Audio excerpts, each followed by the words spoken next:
दास ने कुछ महीने पहले यही बात की कि बस इतना सा ही आत्मा मंथन कर लें कि एक संसारिक रिश्ते में भी प्रेम जीवन में आ जाता है तो किस प्रकार से जिंदगी बदल जाती है। किसी से हम प्रेम करने लगते हैं तो सारी जिंदगी, सारी दुनिया, सब अच्छा लगने लगता है। फिल्म में सुनते हैं हीरो को प्रेम हुआ तो कहता है मुझे वायलेंस, संगीत, गाने सुनाई देने लग गए हैं। कितनी पिक्चरें देखी हैं। प्यार हुआ तो कुछ बुरा लगना ही बंद हो गया। कोई फिर अपने प्रीतम की ये भी बताता है कि नहीं, इतना वैसे कोई खास दिखता नहीं है जिससे आप प्रेम करते हैं, पर जो आशिक है उसको उसमें कोई कमी नहीं दिखती। ये प्रेम की ताकत है, हम सब ने अनुभव की है। जब संसारिक प्रेम मेरी आंखों को ऐसा कर देता है, मेरे जीवन को ऐसा कर देता है कि मुझे कुछ कमी दिखती ही नहीं, मुझे कुछ बुरा लगता ही नहीं। संगीत बजने लगता है, दुनिया अच्छी लगने लगती है। कल तक जिस नौकरी में जा रहे थे, दिल नहीं लगता था, दिन नहीं कटता था, आज वहां वही काम करना ऐसे लगता है कि वाह कितनी सुंदर जिंदगी है। प्रेम हो गया है, सबने अनुभव किया है। तो जब संसार में प्रेम हो जाए, उसका ये असर हो सकता है, ये तो प्रेम का गुण हो गया। फिर ये सब जगह से कमियां दूर, सब जगह से दुख दूर, सिर्फ अच्छा अच्छा, सुंदर सुंदर, सारी दुनिया कमाल लगने लगती है। इसी प्रकार जब ये सदगुरु के चरणों की प्रीत जीवन में आ जाती है, ये इश्क हकीकी जीवन में आ जाता है, तो फिर अनद नाद बजते हैं, फिर भक्त नाचता है, फिर भक्त गाता है, फिर दुनिया सुंदर हो जाती है। ये कमियां दिखनी बंद हो जाती हैं, क्योंकि ये प्रेम की ताकत है, प्रेम ही बंदगी है।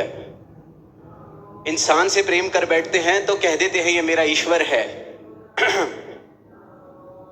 अपने महबूब को ईश्वर कह देता है इंसान जब प्रेम में पड़ता है।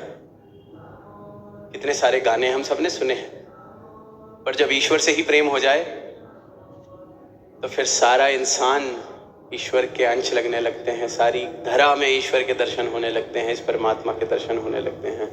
ये ताकत है इस इश्क हकीकी की, इस प्रेम की।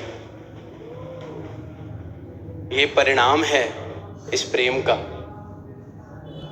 और जब जिंदगी प्रेम से भरपूर हो सकती है, कौन नहीं चाहेगा, जिसने भी चंद दिनों के लिए ही चाहे प्रेम को एक्सपीरियंस किया हो, अनुभव किया हो, कौन नहीं चाहेगा कि सुंदर हो जाए दुनिया, सुंदर हो जाए जिंदगी, रोज वायलिन बजे, रोज मजा आए, रोज खुशी मिले, कौन नहीं चाहेगा। फिर पूछते हैं परमात्मा क्यों चाहिए? तो दास पूछता है कि प्रेम अगर अनुभव किया है कभी, तो कौन नहीं करना चाहेगा दोबारा? कि वाह, प्रेम हो जीवन में तो जीवन सुंदर लगता है। तो दास तो बस ये कह रहा है कि अगर वो एक बूंद चखी हुई है तो परमात्मा तो पूरा का पूरा समुद्र है। तो जिसने एक बूंद को चख के स्वाद लिया हुआ है और उस बूंद का स्वाद देखा हुआ है कैसा है, वो पूछता ठीक नहीं लगता कि फिर समुद्र क्यों चाहिए। तो अगर संसार में देखा है कि प्रेम हमारे रिश्तों में, हमारे जीवन में, इस दुनिया में कैसे रंग भर देता है, जिस्मानी प्रेम, इंसान का इंसान से प्रेम जब इतने रंग भर सकता है, एक बूंद है वो, संकेत है।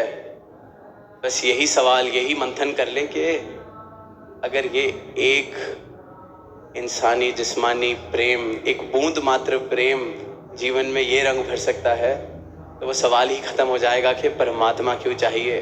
क्योंकि परमात्मा तो अथाह समुद्र, स्रोत प्रेम का, और ऐसा प्रेम जो कभी खत्म ना हो, क्योंकि वो मेरा एकमिक होने वाला प्रेम है। वहाँ कोई दूरी नहीं रह जाती। इंसानों में तो फिर दो रह जाते हैं, यहाँ कोई दूरी नहीं रह जाती। यहाँ प्रीतम और प्रेमी एक हो जाते हैं, एकमिक अवस्था हो जाती है, और फिर सही मायनों में जीवन आनंदमय हो जाता है। तो समय इजाज़त नहीं देता। दास इन्हीं शब्दों से इजाज़त चाहेगा कि बस यही एक मंथन कि इल्म, किताबें, ज्ञान, दुनियावी वस्तुएं ये अपनी जगह हैं। प्राप्ति अगर करनी है, प्राप्त करने या योग्य अगर कुछ है तो ये अटल सच्चाई, ये प्रेम, ये इश्क हकीकी। और अगर दुनिया में, अगर ज़िंदगी में कभी भी प्रेम अनुभव किया है तो हमने देखा है कि ज़िंदगी कैसे सुंदर हो सकती है। और ये प्रेम जीवन में आ जाए, ये ईश्वर का प्रेम जीवन में आ जाए, सदगुरु के चरणों का प्रेम जीवन में आ जाए तो ज़िंदगी सफल हो जाती है। ज़िंदगी में हर वो चीज़ आ जाती है, हर वो आनंद आ जाता है जिसके लिए ये जीवन हम सबको मिला है। तो इन्हीं भावों के साथ दास इजाज़त चाहेगा प्रेम से कहना,